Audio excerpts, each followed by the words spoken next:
want to welcome everybody to the annual Roger Goodell, I want to call it the Roger Goodell News Conference here. I'm Steve Weitz with the NFL Network, and it's actually, a wonderful day here as we get ready for Super Bowl 55. It's the first time, Commissioner, we're able to see like a lot of members of the media, well, a small smidgen of the representative media in person. So it's actually great just to see some good friends and some good faces as we get ready for what should be a fantastic football game. Now, before we get started, we just kind of want to go through some of the gymnastics, so to speak, of how this is going to operate, since we are doing this in a different type of operation. Commissioner and I are going to have a couple questions here, and then we're going to open it up to the handful of socially distanced reporters who are here on site. And then we have a lot of reporters and journalists virtually who are going to ask questions too. So if I were you, I'd wet your whistle, because I think they're going to be coming pretty fast and hard at you, Roger. So let's get this started. I mean, look, before the season, a lot of people were saying, hey, maybe we would get in 12 or 13 games. We're able to get in all the games, all 17 weeks. You had to jump through some hoops sometimes. But just the fact that in this coronavirus pandemic, that the league, the PA, the players were able to get here and us to be celebrating this game on schedule. Yes, Steve, this was an extraordinary collective effort. There's so many people that had to work together to get this done. There were doubters, obviously. There were people that didn't believe we could do it. Obviously, we had a lot of unknowns ourselves. But we believed that staying on schedule and working towards trying to get 256 games done, as we sort of say shorthand, avoid the asterisk. And I think we were able to do that, but we still got a few days left here, so we're focused on making sure we finish out strong. But between our medical team, and Dr. Sills is here, all the experts that he brought together to help us to put the plan together, the players and the coaches and the clubs that did so much to implement those protocols and the intensive protocols and adapt throughout the season. And I think that's the big thing for us. We had to adapt at every stage, just like everybody else, just like the media, everybody else in this society. This was a year where we were all challenged. We all had to adapt, and we had to find innovative solutions to challenges. And I couldn't be prouder that the NFLPA and the NFL worked together in, I think, unprecedented fashion to be able to find those solutions together. Not only did we negotiate a 10-year CBA that was approved in March, literally the day of that, we started discussing about free agency and how free agents in the offseason would go forward. So it's been a lot of change, but it's also rewarding on that front. And the sacrifices that our players and coaches and everyone made, their families, is just extraordinary, and we're really proud to be here. So you did say we have a couple games to go. Schedule-wise, we are at the finish line with the Super Bowl. And the other day, Anthony Fauci, Dr. Anthony Fauci, said that he wants to encourage people how to watch the Super Bowl and how not to watch the Super Bowl. Don't have massive gatherings, don't do screaming and things like that. But what is the league's, I guess, messaging towards that, seeing as though the head of the infectious control and the advisor to the president is saying, let's tamp it down because we've seen gatherings are basically super spreader events? Well, listen, we hope that we were in some ways representative of doing things the right way this season.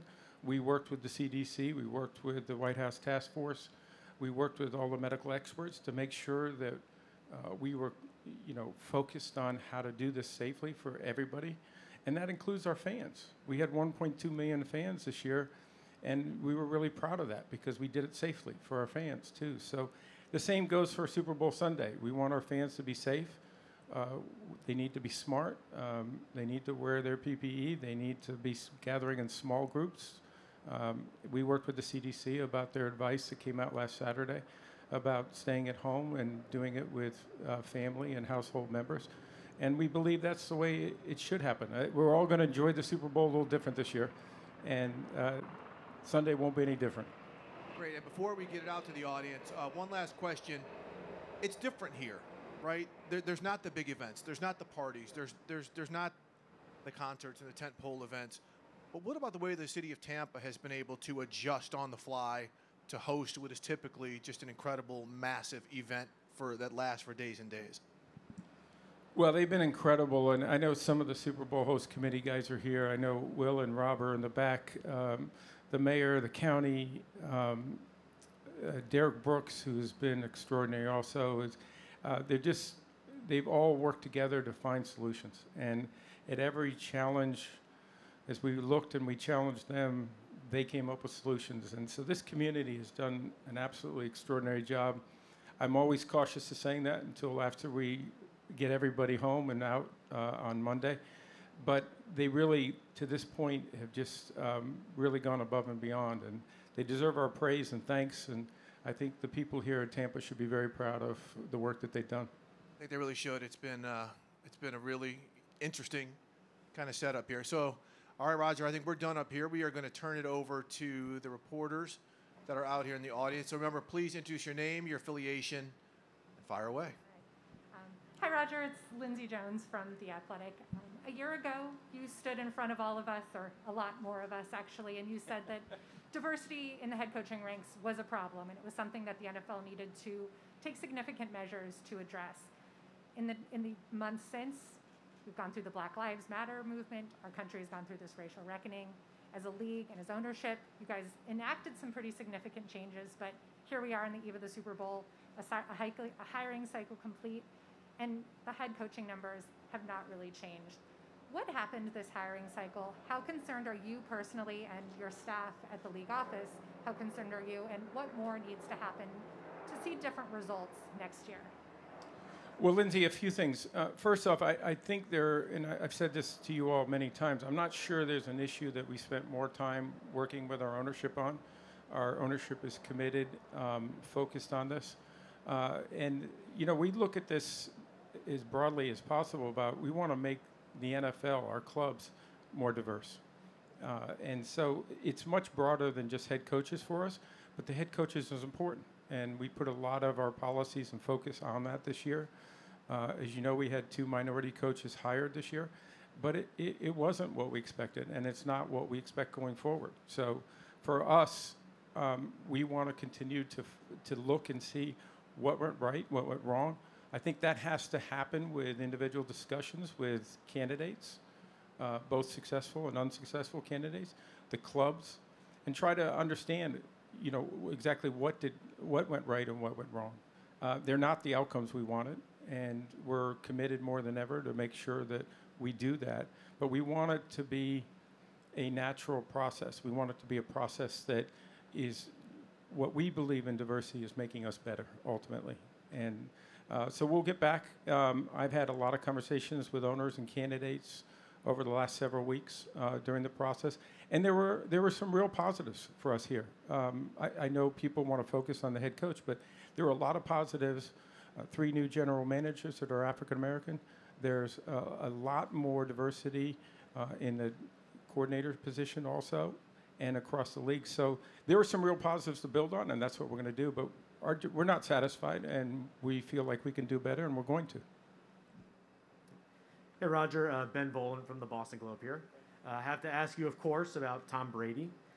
It's been almost 5 years since you suspended him for 4 games for Deflategate. And since that time, he's now on his 4th Super Bowl in 5 years. Just curious, what's your relationship like with Tom?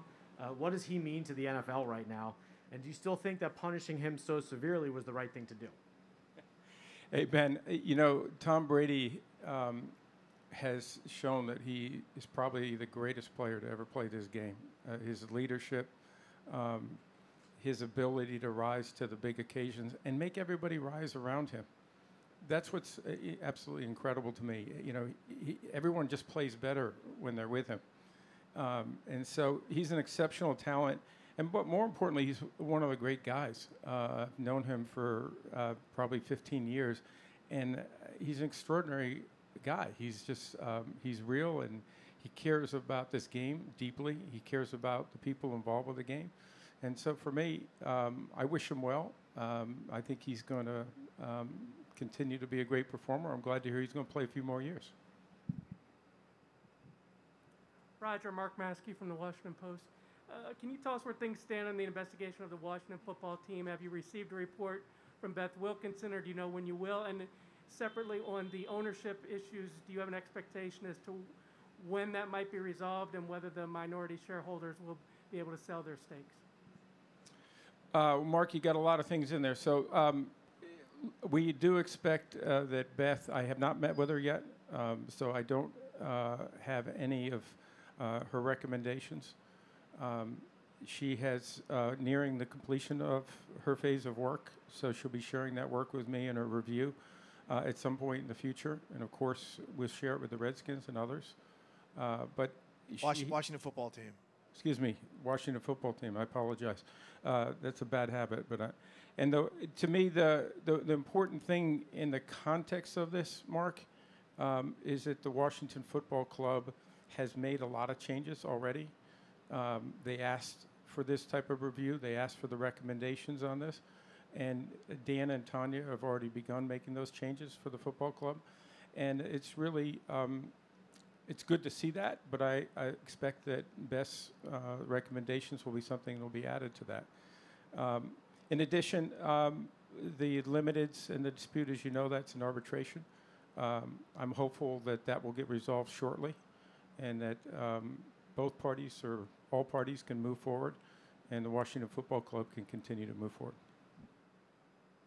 Hey, Roger, Peter King with NBC. Just following up a little bit on Lindsay's question about minority coaches. In 2003, when the Rooney Rule was enacted, there were 3 black coaches that year in the NFL. And in 2021, there will also be 3 black coaches in the NFL. 2 additional minority coaches, but in a league that is about 70% black, everybody knows that this is a major issue.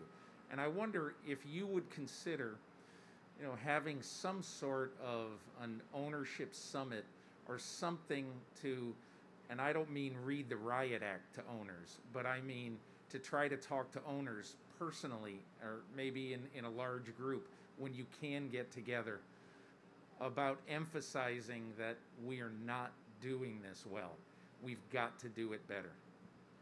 Peter, everything you just said there, I've said on multiple occasions this year, as I said to you in response to the question Lindsay asked. I'm not sure, other than the February meeting where we discussed the labor agreement, that we didn't raise this issue and the importance of doing this better, considering policies to help us in this case, and enacting policies, and the ownership shown their commitment in that. So the answer is yes, we'll have more discussions for sure, both individually and collectively when we can get together. But that doesn't stop us. We've been doing it on Zoom. We've been doing it individually. And the committee has been very active too, chaired by Art Rooney and several owners that are on that committee, and continuing to look, what are the changes we still need to make? And I'll reinforce again, while we may be disappointed in the head coaches, at the end of the day, there are a lot of positives here that we need to build on and we need to continue to make progress on. And that commitment is there. Hey, Roger. Jarrett Bell, USA Today. How you doing? Good. I'm interested in how the NFL will roll out of this season of playing through a pandemic, and would like for you to detail how you envision the offseason in the league to proceed, and also to that end, next year with the preseason. I know there's been a lot of discussion over the years about scrapping the preseason. We didn't have one this year. And then more specifically, NFLPA President J.C. Tretter has suggested that the NFL do away with the OTAs and the organized practices during the offseason. Would you support that?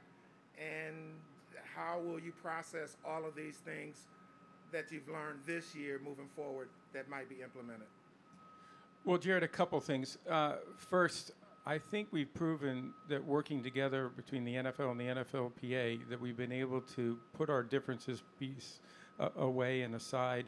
Not that we didn't stick to our core principles and do the things that we think were important, but we were able to find those areas of common interest and look past those differences to solutions. And I'm confident we'll be able to do that again. I think the challenges that are in front of us, I can't identify all of them, but my guess is right now they're less than where we were last year because we've had the experience of the last 6 or 7 months. And I think we have learned a great deal. So we want to look at the data. We want to look at the information. It's not a time to be taking positions publicly. It's a time to be able to look at that data and then sit down and talk about it with respect and understanding and try to get to the right outcome. So from that standpoint, I expect the offseason, we've already started on that. The combine is already going to go through significant changes, which is just in a few weeks. We anticipate that I think a lot of the things that we did last year with respect to training camps, to respect to the offseason, virtual is going to be part of our life for the long term. I think we learned, and the coaches learned, the players learned, that it was actually a very positive way to install offenses and to work in the offseason. So I think we'll see more of that for sure. But I also believe, our coaches feel strongly, and, we'll talk about this with Union, that there's value in the training camp. There's value in practices. There's value in having preseason games where you can develop young players and give them the opportunity to get better as football players. The veterans may not need that as much. So those are the types of things I think we'll balance as we come in to the offseason, and I'm sure we'll come up with solutions for that. Hi, Commissioner. Jenna Lane, ESPN. Back in August, 2 former players filed lawsuits claiming that the NFL was discriminating against black players when it comes to concussion-related claims. Are you guys looking into this? I know a report also surfaced on ABC that some doctors actually fear discrimination is taking place. Well, I think, and I'm pretty sure I understand the case that you're talking about. First off, the concussion settlement is something that is overseen by a federal court. The federal court approved the settlement. The federal court is overseeing the operation and implementation of that settlement. And we are not part of selecting the clinicians, the medical experts who are making the decisions on a day-to-day basis. That's done by independent clinicians. And so, obviously we'll work with the court. We'll continue to see if there are changes that need to be made, but those will be determined by the court. Hi, Roger. Rob Motti with the Associated Press. Before the season, you delivered a message that was widely interpreted as an apology to Colin Kaepernick. Looking back now, how do you feel that Colin's career seemingly ended because of actions that are now being embraced but initially were viewed negatively? Well, I would tell you that I said very clearly back in June that we wish we had listened to our players earlier. That was, and we had a lot of players that were coming and bringing these issues to us, and it didn't start last summer. It started over 2 years ago, and we've been working with the Players Coalition over that period of time. Colin was one of the individuals who obviously brought a great deal of attention to this. And for that, he deserves our recognition for that and appreciation. But there are a lot of other players. And actually, many of the demonstrations started back in 2014 with Ferguson. So from our standpoint, we now, I think, have a platform and an ability to work with our players to address those issues that they've identified in their communities and our communities that we can help and we can address. And there's a commitment on behalf of the entire ownership to that, not just financial, but more importantly with our resources. And we'll exceed that. And I think the players deserve a lot of credit for that. And I think the clubs do for supporting that. And we look forward to making a difference in our communities. Hi, Roger. Judy Batista from the NFL Network. Given where we are right now and what you anticipate about the continued rollout of the vaccine, how close to normal do you expect next regular season to be in terms of fan attendance and also in terms of the need for protocols for players? Judy, I wish I knew the answer to that. One of the things that I think I have learned and I think all of us have learned is try not to project too far in advance, because it's difficult to do.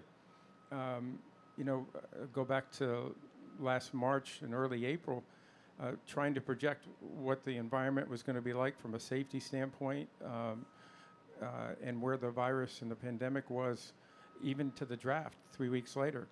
That's when we made the determination we needed to go virtual. We need to be prepared to do that and make the decision as we got closer, whether it was safe and the appropriate thing to do. I think that's true with everything we do, is wait as long as you possibly can, be prepared for the uncertainty, and find solutions, work the problem. And that's what we've done. I don't know when normal is going to occur again, and I don't know if normal ever will again. I don't know if anybody here can do that. I know this. We have learned to operate in a very difficult environment. We have found solutions, and we'll do it again. And that's what we believe is a lesson for us this year, is the relationships that will, I think one of the most impressive things to me and meaningful things to me was hearing clubs in the NFLPA say, our relationship has never been stronger. The communication and the fact that we're all working together as a team, and I interpret that as the trust that's built here, will help us going forward. And it'll be really the long-lasting legacy, I think, of this season ultimately. Roger, Sam Farmer of the LA Times. Next year's Super Bowl presumably will look much different than this one. It'll be in Los Angeles, which hasn't hosted a Super Bowl for 29 years. It'll be played in a stadium that will be at the end of its first season with fans and in the shadow of NFL media. How do you assess the challenges and opportunities of a Los Angeles Super Bowl? Well, Sam, I haven't given an awful lot of thought to that because I'm still trying to get through Tampa, to be honest with you. But, that facility, I was there for the kickoff game, and it was the first time, obviously, being in there for an event. And it is remarkable, not just the facility, the stadium itself, but the surrounding area. And we're really excited about being there. We think that stadium is obviously going to set a new standard in the world. And so to bring our Super Bowl there will be exciting. Again, I don't know what the environment's going to be like by next year. We'll be prepared for that. We hope it'll be filled with fans, and not just in the stadium, but around the stadium and enjoying the facility. And we will be back to more of a normal cadence. But safety has driven everything we've done this year, and safety will drive that decision as we approach it, making sure that we keep, obviously, the participants as well as our fans and others safe through that process. Hey, Roger, Sal Palantonio, ESPN. Hope you and your family are doing well. Thank you. Yes, thank you. Good. Roger, it's been an enormous undertaking to get to the doorstep of the Super Bowl, but you've had some challenges, obviously, along the way. And I wonder if you would take us behind the scenes to those meetings and discussions that you had when you had outbreaks with the Titans and the Ravens and the Browns. And, those moments where you talk to your staff and perhaps your family about, am I doing the right thing here? And was there a moment where you said, maybe we should just call a timeout to this season? Sal, we really, we didn't wait for those outbreaks to have those conversations. That was part of putting the protocols together. And the teams working together with medical experts that were specializing in infectious disease and really could give us insight, as well as the staff that just did an incredible job of adjusting at every stage. Sure, those periods of times when you're not sure and you can't get a handle, particularly, it started in Tennessee where we weren't sure how to control this, what was causing this. Those were some anxious days. There's no question about it. But we believed in our medical experts. We believed in the protocols. We were able to get that under control, and we have learned a lot from that we then applied and changed. And I think that helped us. And then, when we had, as an example, the Baltimore case, we were able to identify that quicker, but we were able to identify where the source was better. And then every stage we learned from that in being able to identify this and isolate. So our whole concept here was not to avoid positives. We knew that was not possible when you're dealing with 7,500 people in our system, essentially. We're being tested almost every day. That was not going to happen. But the idea is to test frequently, identify when you have a positive, and isolate, and make sure that we trace that properly to identify people that may have been in close contact. And that's where we really learned, in addition to some work with Yale, to be able to identify how the spreading occurred. And that's where we really felt the confidence that we could do that, and we could be in a position to keep our personnel safe at all times. And Dr. Sills makes a point all the time. We don't think there was a safer place to be than in NFL facilities this year. We never doubted that for a second. You've got human behavior here. As Dr. Sills likes to say, that the protocols are simple, but they're very difficult to execute on because there's no margin for error. It can be very simple. It can be 3 people going into a room that's not well ventilated, that they stay in too long, where they're not wearing their mask, and you have a problem there. And so I think our personnel started to learn that, is that, you know, we weren't going to compromise on safety, which we never did this season.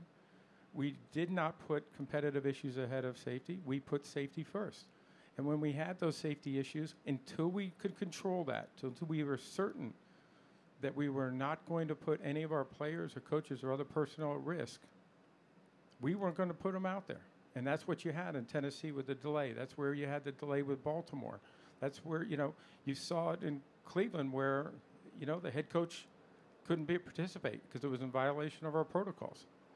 So again, safety was driving every decision we made. And we talked about that throughout the off season, into the season.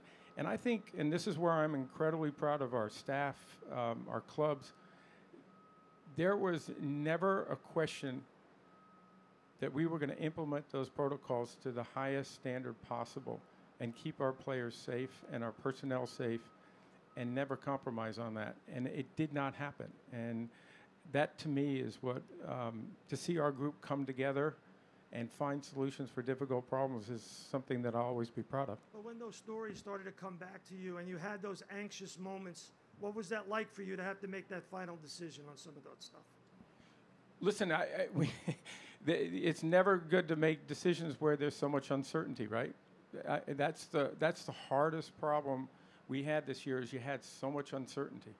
Decisions are easy when you know when you have certainty and you know that this is going to happen, this is going to happen. What was difficult, you know, during the season was trying to manage things where there was a lot of uncertainty. But what we could do is we could determine when it was safe and when it was not safe. And we did not proceed when it was not safe. We were able to understand that, and until it was controlled, we didn't move forward. And, you know, we were down to the final days in that Pittsburgh-Baltimore game. Had that not cleared on that Monday afternoon, Tuesday morning, we probably would not have been able to play that Wednesday game. And we may have had an 18th week at that point. But it did clear. Our medical people were exactly right.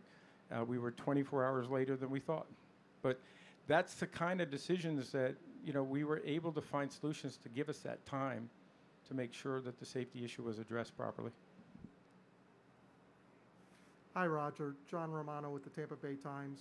You were very complimentary in your opening remarks about the work that the host committee has done in staging this event in some challenging conditions. Given that communities vie to host a Super Bowl for the economic benefits that it brings, Tampa Bay is going to lose a lot of those benefits because of the lack of travel to the community this week. Given those circumstances, would you anticipate that Tampa Bay would get special consideration when it comes time to choose host cities for future Super Bowls? Well, I never want to get into specifics on that because it's ultimately an ownership vote. But I think everyone knows the unique circumstances that we face this season. They also know how extraordinary Tampa has been in working through that. I think that'll be a big consideration in their minds when they do sit down and vote. We recognize that it may not be the full extent of economic benefit, but in some ways, I think this whole pandemic and this ability to work through this is really going to be a reflection on this community's can-do attitude and how they get things done. And, you know, they never wavered about moving forward with this game, and they've never looked forward and said, you know, we want to have a game in return. Those are the kind of people who make this world special, and I think the NFL will recognize that going forward. Hey, Roger, Albert Breer from Sports Illustrated. Have you guys worked on any sort of standard as far as what it'll take to start to loosen the protocols, and how would the vaccine play into that? Albert, we really listen. We're proponents of the vaccine in the sense of I think we all have a valuable role as a league to endorse that. I think we're doing that here with 7,500 vaccinated healthcare workers in the sense of saying that's important for the health of our communities.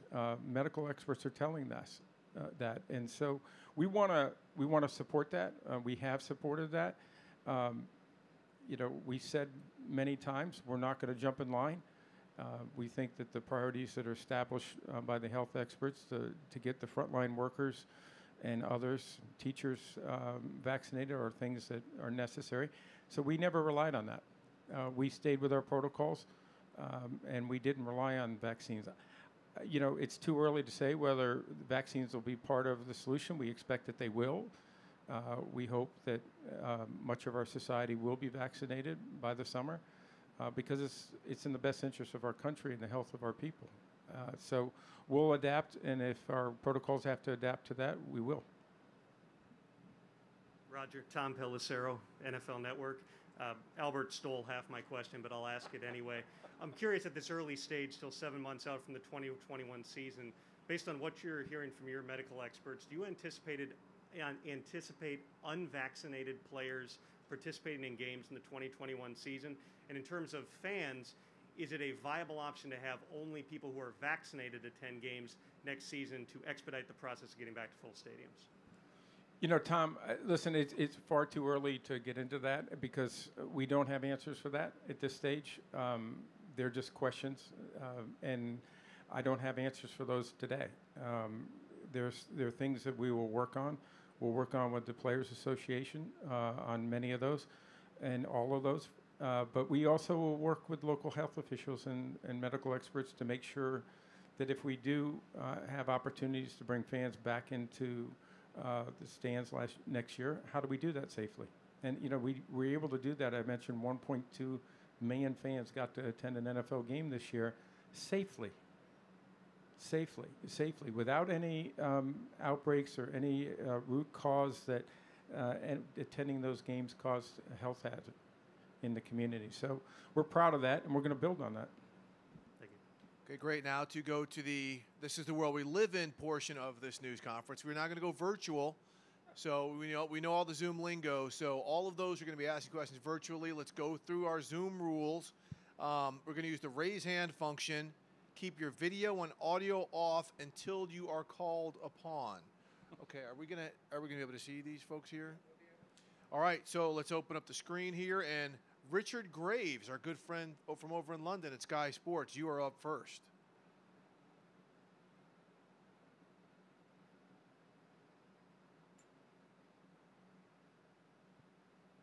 Richard looks very comfortable. Hi, Roger. Sorry, there was a delay there. Obviously, it's great that the NFL have managed to get this far in the season, and we look like we're going to have a Super Bowl on Sunday. Looking forward, I appreciate what you say about the uncertainty of predicting the future. But what is your desire and outlook as regards having international games back on the schedule next season? And realistically, how late can you leave it before making a safe decision on that? Well, Richard, we are planning for our international games in 21. That's the approach we're going to take. We obviously are going to stay in close contact with our partners in the UK and in Mexico and make sure that we are doing that safely. If at any point in time we don't think we can execute on it safely, we'll make that determination. Last year, I think we ended up deciding not to play the international games sometime right before the schedule was announced. I think it was in April. And I think that was done after a lot of consultation, not only with our medical officials, but also looking at the risks with the Players Association of traveling the entire party over in a stadium that we weren't able to implement our protocols in. Not that they don't have protocols, but had very tight protocols in our stadium and felt it was safer to keep them in our 30 stadiums here in the country, where we knew those protocols were being implemented along and consistent with our policies. So we hope to get back there, and we're planning for it, and we'll make that decision whenever we have enough information to do so. All right, now let's go to Kansas City and Darren Smith. Good afternoon, Mr. Goodell. My question for you is, actually, I was speaking with Steve Weiss about this yesterday. Do you think that the owners in the NFL should actually wait till after the Super Bowl to hire and interview coaches, so that way it's a more fair and level playing field for coaches, maybe such as Eric Bieniemy, who was penalized for playing or coaching so long into the postseason? You know, Darren, this is an issue. We had a lot of discussion with the Fritz Pollard Alliance, who we worked very closely on developing the policies this offseason. Many coaches, and it's something I'm sure will be brought back up again. As you know, this season, as part of our policy, where technology really actually was a benefit for us, was this technology we're going through right now, virtual. They were able to have interviews by Zoom, and that gave coaches an opportunity to interview without being as disruptive for their preparations while they were in the postseason. Head coaches felt better about it, and we made a lot of exceptions to that, including with Eric, to be able to have those interviews to give him the opportunity to be able to consider it in that. So that was a plus, and we made changes on the fly with respect to giving them that opportunity, which we think were beneficial to their candidacy. But it didn't lead to the opportunity for Eric. I think it's one of the things. Eric's a great football coach. I talked to Andy about him an awful lot, and I think we want to hear from him. I've talked to a couple other coaches that are in the league now that didn't get an opportunity, both white and black, who talked about that potential change.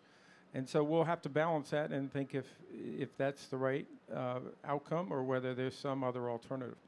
Roger, if I could follow that up, though, because I think one of the things in talking to people is once that first domino falls in terms of a coaching hire, the rush to hire other coaches so they can build their staffs is one of the reasons why things happen so quickly. If you do delay it till after the Super Bowl, do you think that kind of levels out the pacing in terms of maybe freeing some people up in that regard? Well, Steve, I'm not sure I agree with that all the time, because last year I think Cleveland didn't hire a head coach until early to mid-February, and they weren't in the Super Bowl. So, I think that what we really have talked an awful lot about is slowing the process down and making sure teams have the opportunity to look at a diverse slate of candidates, to really understand some of those candidates and the qualities that they bring that they may not have been exposed to for some reason or another. And so one of the things we really want to do is talk to those decision makers, to have more minorities involved on the ownership level, more minorities involved at the head coach level and the general manager level, to make sure that we're getting that kind of consideration when we're making those decisions, and have the time to do that, because it is competitive. We all know that, and there is a feeling of urgency to make sure that you get the right coach and get the right staff, and so we understand that balance, but it's got to be a balance, and so those are the things that we've sort of debated. I think I'm certain that we're going to have that conversation again, and we'll look to see if there's some additional policy that we can make, but we start by assessing the situation and analyzing and listening to everybody, and then coming up with what are the changes we should make that ultimately are going to lead to better outcomes, and outcomes that we think are beneficial to the league overall, so that we're a more diverse league, which will make us a stronger league. Great. Thank you. Okay, let's go to, I hope I'm pronouncing this right, Eben Novi-Williams from Sportico. Hey, Roger. Thanks for doing this.